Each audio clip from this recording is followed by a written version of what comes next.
Welcome to Luca is a billionaire, where the only thing I invest in is your answers. You already have the lookup column and the return column. Start by selecting them. Name or use absolute references so formulas won't shift when copied. This prevents broken results.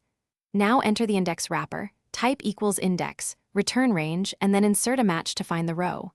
Use match, lookup value, lookup range, 0 for exact matches.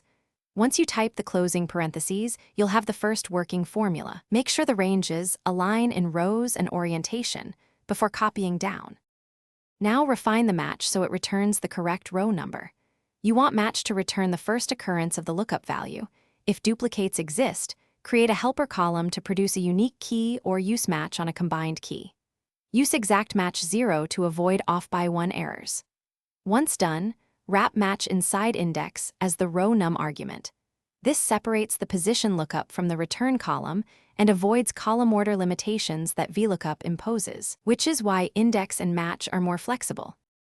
Copy your index/match down or across, making sure absolute references remain locked, otherwise relative moves will break the lookup. Test with missing and duplicate values to confirm expected behavior.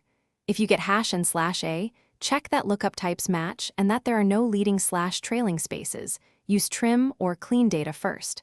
Finally, wrap the whole formula in IFR to show a friendly note like not found. If things still fail, verify your ranges are the same height and properly aligned. Thanks for watching and please subscribe. It's the best investment you'll ever make.